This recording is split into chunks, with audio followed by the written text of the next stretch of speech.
Jordan Cohen, Summer Nationals Managers Meeting, Take 2.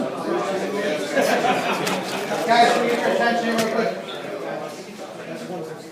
It'll take about anywhere from 25 minutes to a half an hour, depending on how many questions you guys have. So if you have any questions, if you guys want to hold them to the end, then we'll be glad to answer those questions then. Can you guys hear me out there? Oh, okay, good.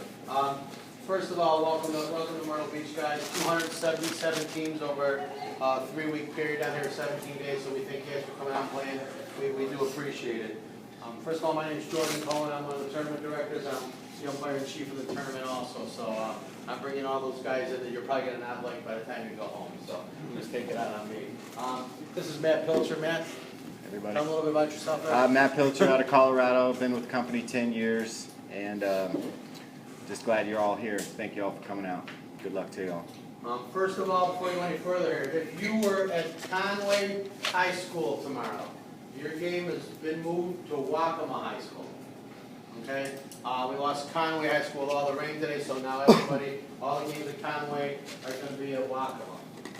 Next thing is, check the website before you leave your hotel in the morning, just to make sure nothing else has happened as far as the fields go.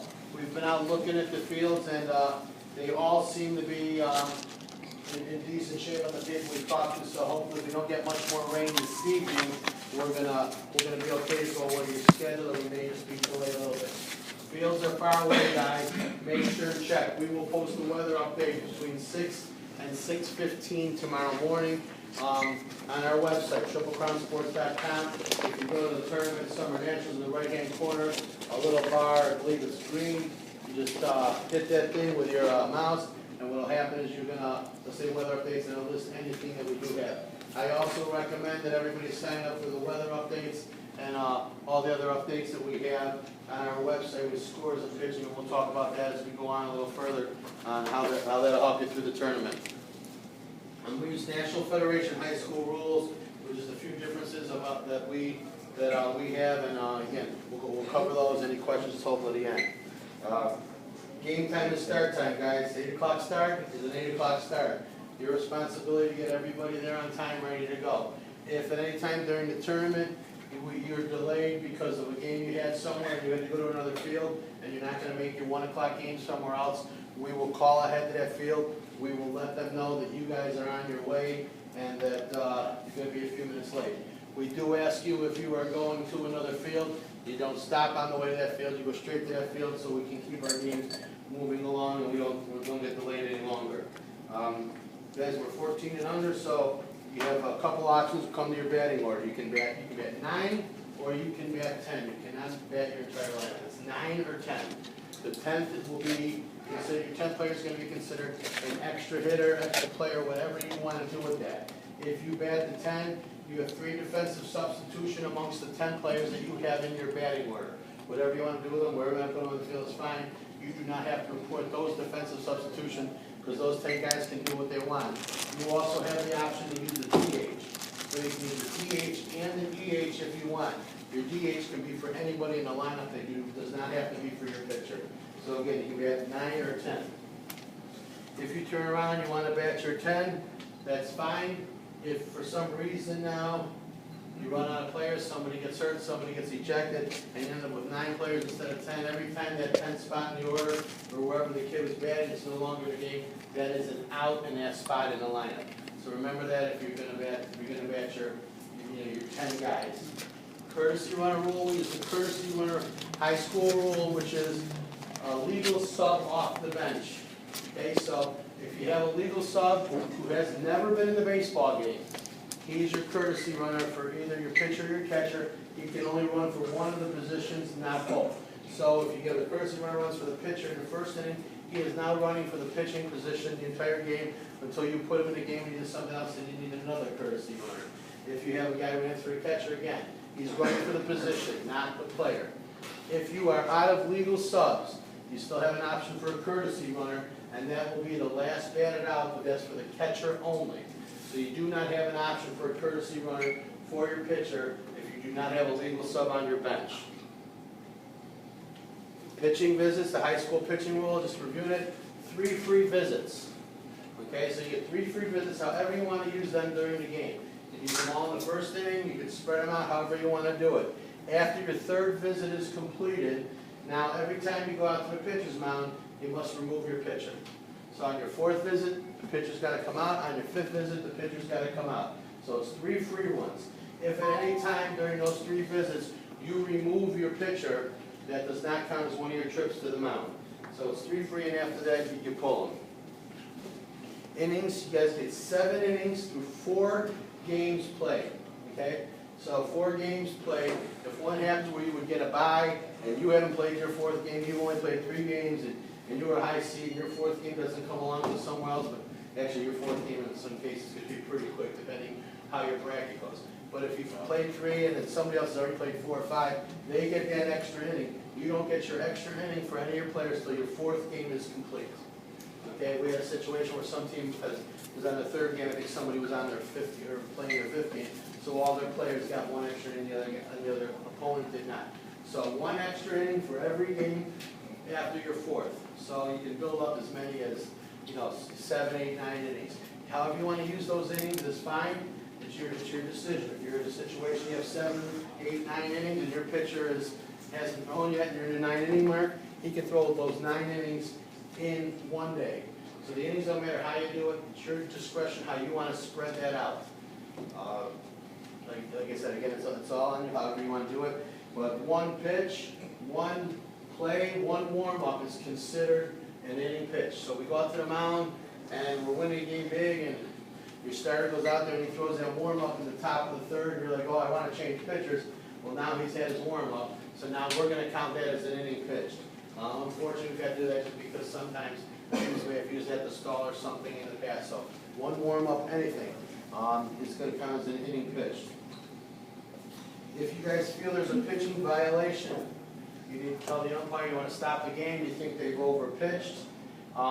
Guys, as soon as you send somebody who's overpitched, don't wait for the inning to complete or wait for anything else to happen, because first thing that's going to happen is the coach and the player are going to get ejected. Those 2 will be ejected, and then we will weigh out the option if there's anything more as far as further disciplinary action.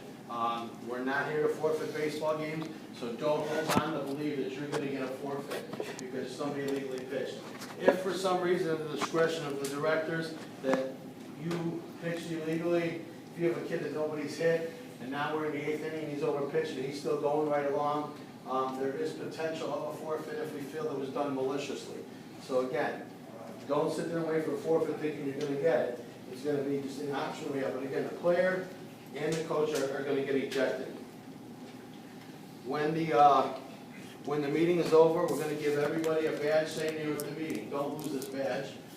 See when you're going to get it. It's pretty small, so there's potential to lose it, but don't lose it. When you go to home plate for the coin flip, you will show it to the umpire.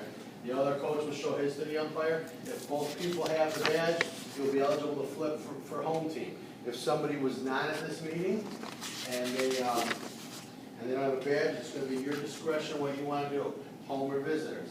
Things to think about when you choose home or visitors in our tournaments are, as far as we break pool, when we see everybody, it's your record, it's run differential, runs allowed, runs scored. So, run differential, we cap at 7. You can't get more than a plus or a minus 7. If you win by 15, you get plus 7, the loser will get minus 7. It's no more. But the runs allowed, the runs scored still could affect your tiebreaker. But again, differential is the first one with a 7 cap. If you are the visitor, you will always complete your turn at bat, regardless of what happens. If you are the home team, time has expired, and you're winning, we will stop the game immediately.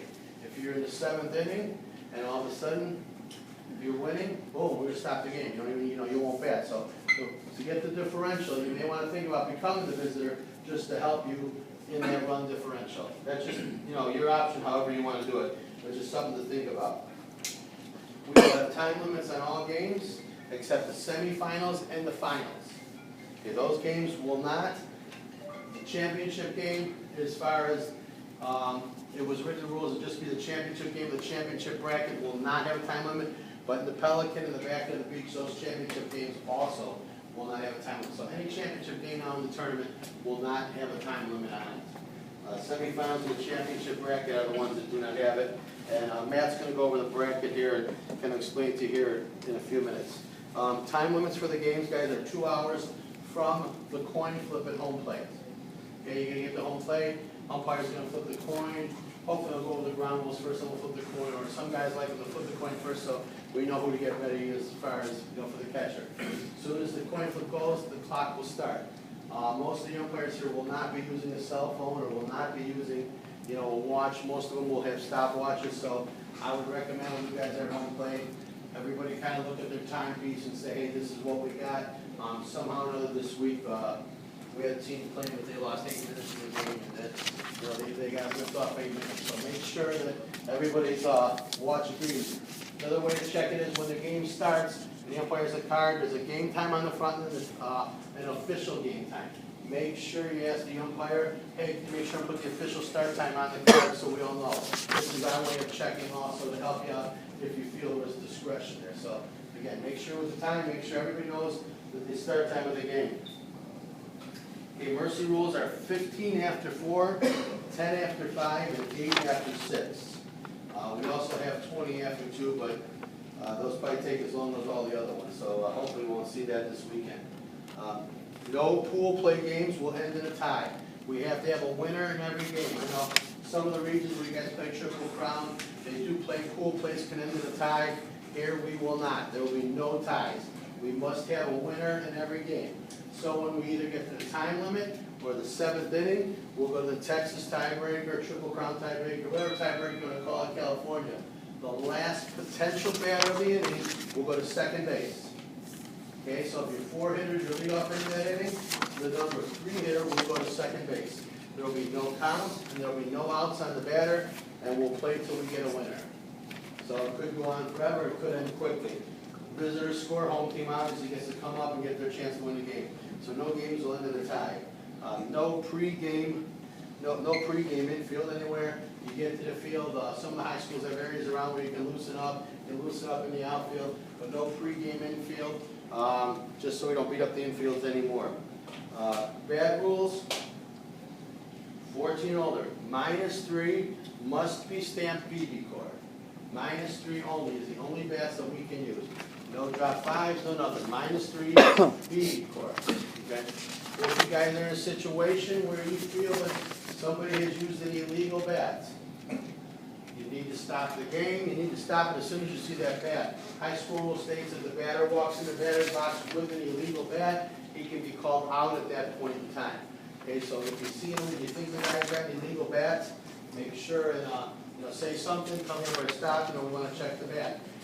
If we go through with the play and we get a hit, and then all of a sudden you see the bat, maybe you recognize it is potentially not illegal bat, stop the game, tell the umpire you want to check the bat, and make sure you get that bat before that thing goes in the dugout, because I can promise you, if it goes in the dugout, some bat's coming out, and I'm sure it's going to say -3 BB core. So just make sure that you let the umpire know, hey, we got an illegal bat. Penalties for an illegal bat are as follows.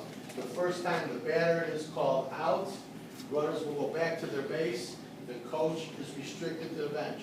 Restricted to the bench means we can't coach the team. We can sit on the bench, we can watch a game. You can't go visit your pitcher, you can't go coach third base. That is your area to sit, is in the dugout. Okay, second offense, again, the batter is now called out, and now the head coach is ejected from the game. Okay, third offense, it really shouldn't happen a third time, to tell you the truth, but if it does, now the next coach in line, he's the one that's going to get ejected. Okay, so the batter is always out in that situation, and then we go restriction, then we go head coach, and then the next coach is ejected. So make sure we check our bats and we know what we're doing. The umpires do not check the bats before the game. It is your job to police your own bats in your dugout, and so hopefully you guys know what you can and can't use. As far as ejections go, high school rule states if there's an ejection, the coach or the player will sit out the next game. We are a little bit more lenient on that. Once there is an ejection, what will happen is we know that the coach is going to go run and find the Triple Crown representative and tell him why he got ejected, And then when the game is over, the Triple Crown representative will find the umpires and they will talk about the situation. Our goal is not to have people or coaches or players sit out. If it is a situation where it's a heat of the moment, somebody gets ejected, we're probably gonna let you come back in the next game. If it's a situation you get ejected and it becomes a big scene and a big problem, the odds of you coaching the next game now are all of a sudden just a little bit slimmer. So we understand things happen, we get it, but again, if it's not a peaceful ending and all that, it's a big problem. There is a chance that you will sit out the next game, but again, we try not to do that to anybody. Everybody here was given a dozen Rawlings baseballs. We play with Rawlings baseballs in our tournaments. They must be used in every game. If you run out of baseballs, we have them. We'll have them for sale at the fields, or your field rep or somebody will have them. You can buy them off them, or there's a Rawlings store around here. You can go to them and buy the baseballs, but we must use Rawlings baseballs for the weekend. Fields are far away, guys. That's all I can tell you. There are fields that are probably 45 minutes to an hour from here. We're pretty spread out. So make sure your families know, because when we start a game, we need to start with 9 players, okay? 9 players to start the game, you cannot start with less than 9. So make sure we have 9 players there. You can finish with less than the 9 with an ejection or with a hurt player, you can finish less than 9. Again, time for traffic. I don't know how many guys are from the area. Traffic here is not good. There's a lot of people in town here, so make sure you have plenty of time to get to your fields, don't be late. If you have a protest, you can only protest rule interpretation. No ball strikes, no safe outs, rules interpretations. If you feel that the umpire is a rule and you want to protest the game for rules interpretation, stop the game immediately, tell the umpire you want to protest, find me the high school fields, if the Triple Crown representative is there, find the high school coaches in charge, tell them you want to protest. Do not let another pitch get thrown in that baseball game. Stop the game immediately. Tell them you want to protest. At that point in time, either the coach from the high school, or the Triple Crown representative is going to come. He's going to ask you for $100 for your protest. Okay? Protest, $100. You get it right. We're wrong. You get it right. You get your $100 back. If not, Matt and I are going to go out and have a few drinks on you guys if we get to keep it. So again, rule interpretations only. Uniforms, everybody has got to have their own number. No duplicate numbers on any uniforms. If you don't have a number, we're going to tell you to put a piece of athletic tape on the shirt, and that's the number the player will be for the whole weekend. So again, no duplicate numbers. Everybody has to have their own individual number. If you have more than one uniform, and you have a red and blue uniform, and somebody wears 14 in black and 3 in red or whatever, kind of let the Triple Crown guy know at the field, and we will designate it that way on the pitching, or you may see on the pitching chart 13/5. That would mean those were the 2 numbers that the player did wear during the weekend. Adverse weather, we may play through some adverse weather. We won't play through lightning. We will use common sense when it comes for adverse weather and playing. There may be a time or two that we're not playing on the greatest field because we just got done with rain and we're trying to play games. But again, nothing will be unsafe. We will use our judgment with that, but it just may not be the greatest field conditions there are.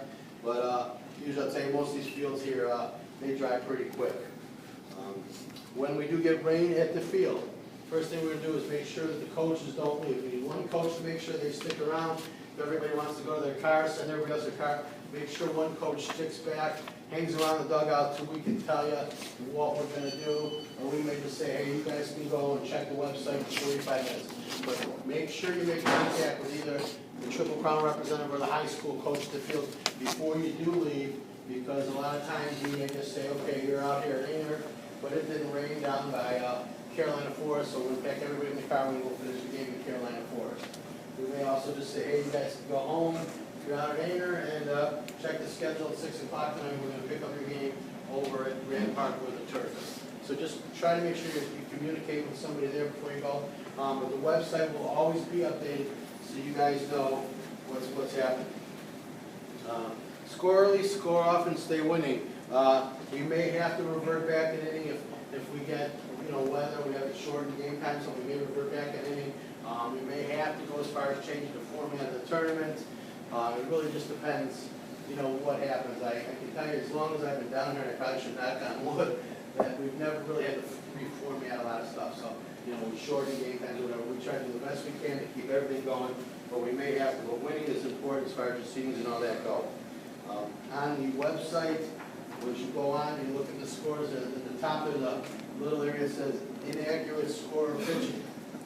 If you have a score posted that was wrong, or your pitching was recorded wrong, click on that button. We're gonna get an email, it's gonna ask you the age of your team, the game number, and the situation. So you fill that out, the age of your team. If you have a situation where it's game 2, it's your second game, let's just say.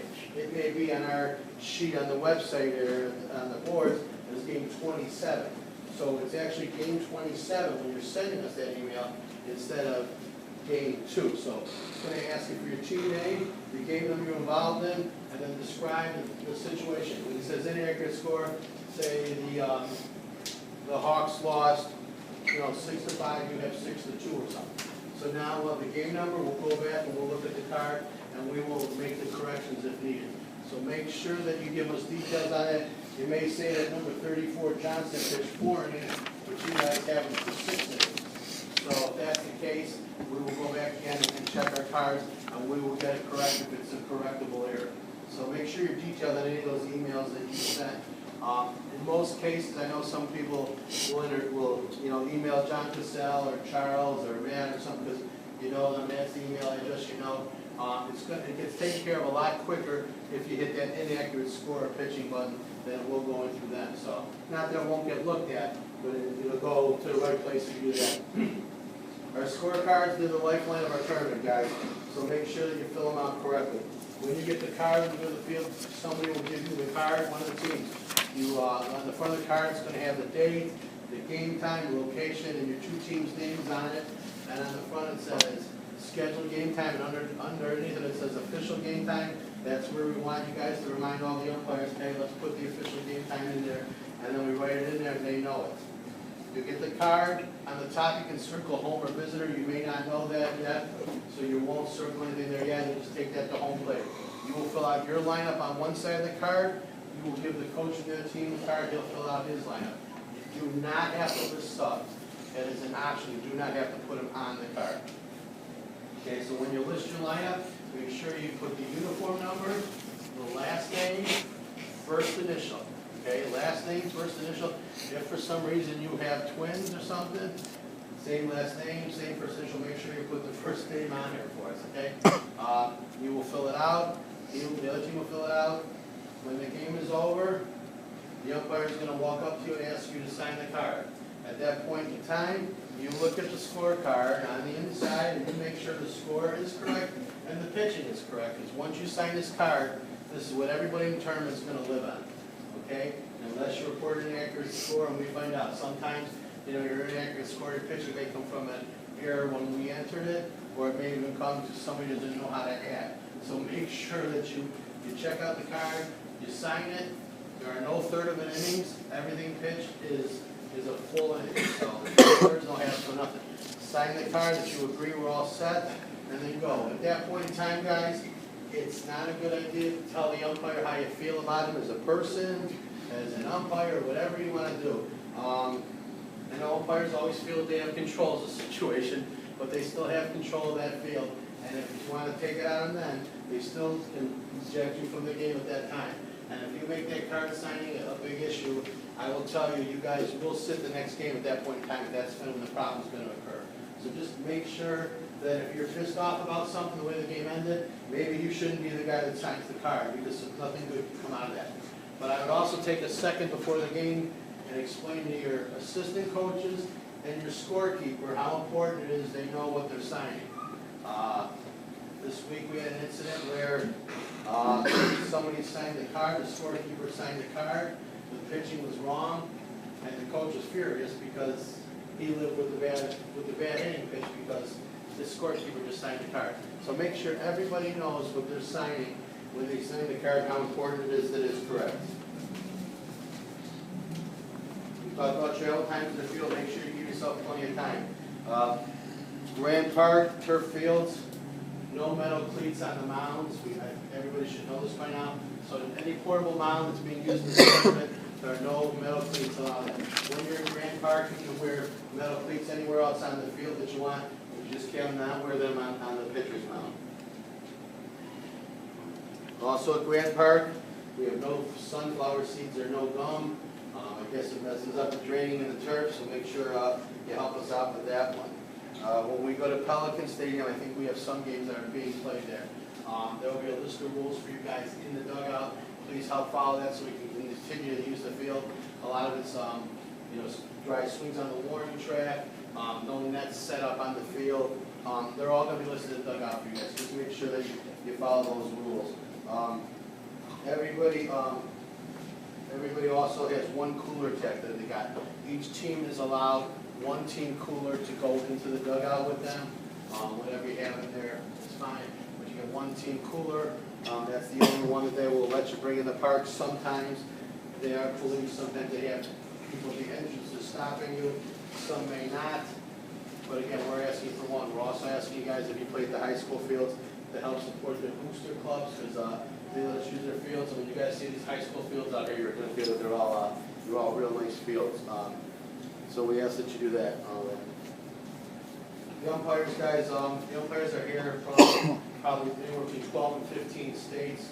So I can tell you one thing, I don't think anybody can come to us and tell us how they've been homered by an umpire, because they're probably not even from your state, or they may be, but we don't want to hear that. A 5-foot conversation with a guy works out a lot better than a 45-foot conversation.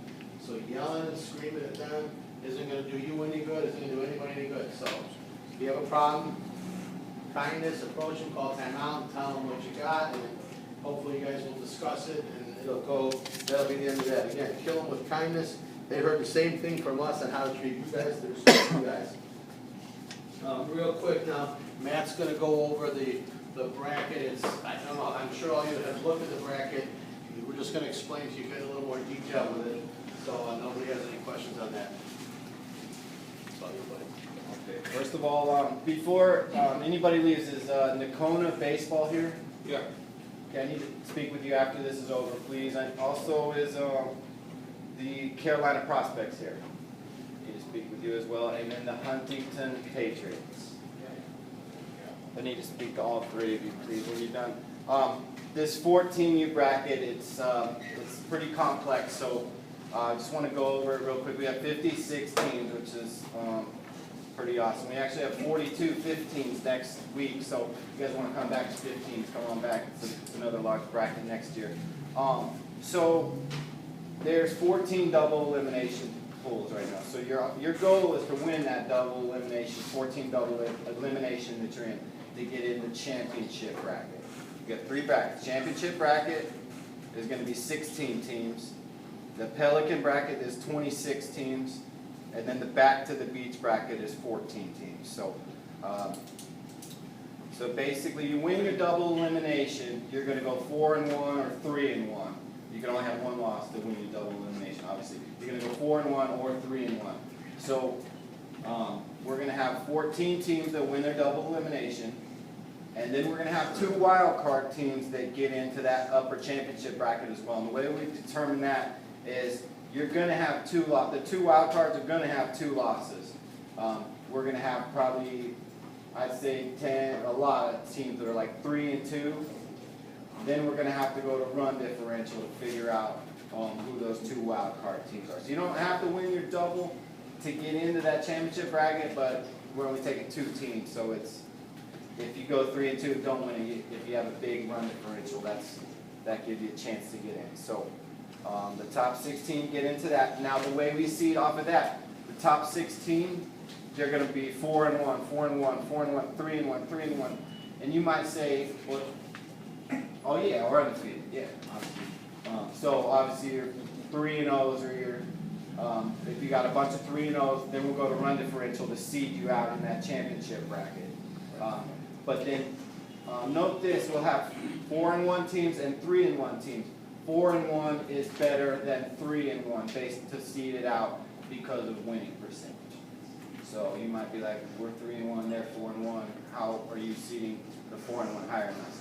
It's winning percentage. So that's a true double elimination. I'm gonna jump down to the back to the beach bracket, which is still good, but it's the lower 14 teams. You went 0-2. 14 teams are gonna go 0-2 tomorrow. You're all gonna be in the back to the beach bracket. Still have awards, still have a lot of baseball to play. So it's real small, I know, but in the back to the beach, we're actually gonna put all 14 teams into that list. It's basically pool play again. We're gonna push them all into that, this grid here. So you're gonna play 3 more pool play games. We won't be able to do that until there are all 14 teams at 0-2. We won't be able to. People are like, hey, we don't know when we play tomorrow, because you're going to go 0-2. You're like, where the hell are we playing? We don't see where our team is. Just wait and make sure you see whenever you've got 14 teams that go 0-2, then we'll start working on the computer and push those teams over. Last week of the 13, we had to push games over to because we got rain, we had to play late, until 10 o'clock at Grant Park, so we weren't able to push all those 0-2 teams over there until 11 o'clock. But we don't play on back to the beach until 3:30 on Wednesday.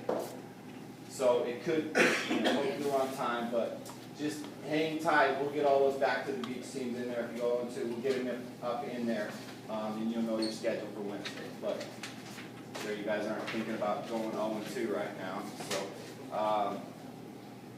the Pelican, real quick, the Pelican is the middle 26 teams.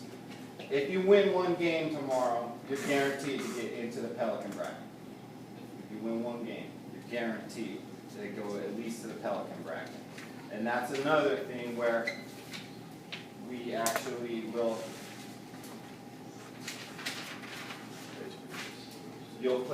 we'll put you back in like a pool play. It's actually pool play. We'll put you back in this grid, and we'll send all the teams over there, and you'll play 2 more in pool play, and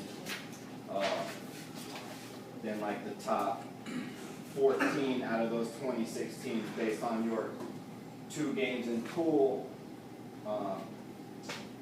win-loss, run differential will get into that Pelican. Like I said, they all have awards. There's still a lot of baseball to play. We're going to be playing 8, 9, 10 games. So. That's all I got. Okay, guys, real quick, when we get into the pool break and all that, we are gonna have, like Matt said, we're gonna have several 3-0, several 3-1, several 4-1s. We're gonna have all that.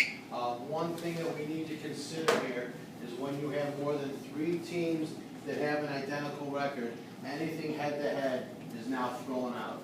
So your head-to-head will not matter, because it may end up that somebody is, 2 teams are 3-2, and the run differential, one team is greater than the other, and then all of a sudden somebody goes up and says, hey, well, we beat this team.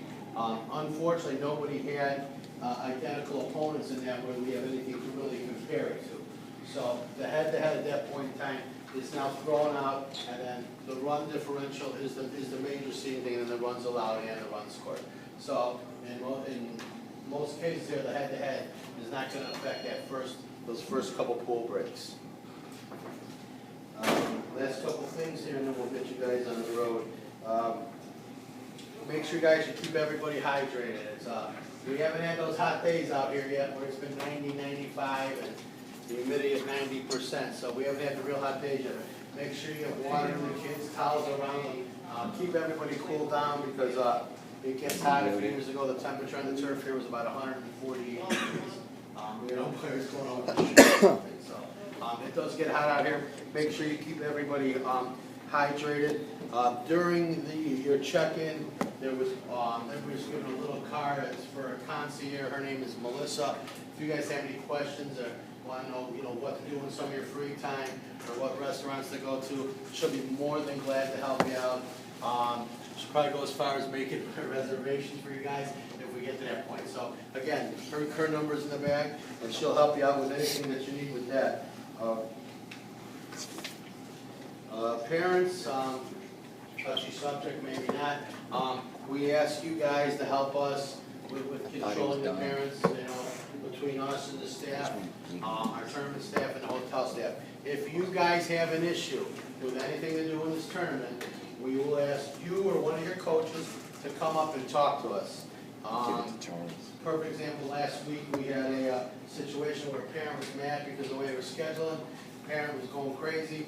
We go to talk to the coach and everything's fine with the team, so it was just one parent. So we just ask you guys to help us take care of your parents.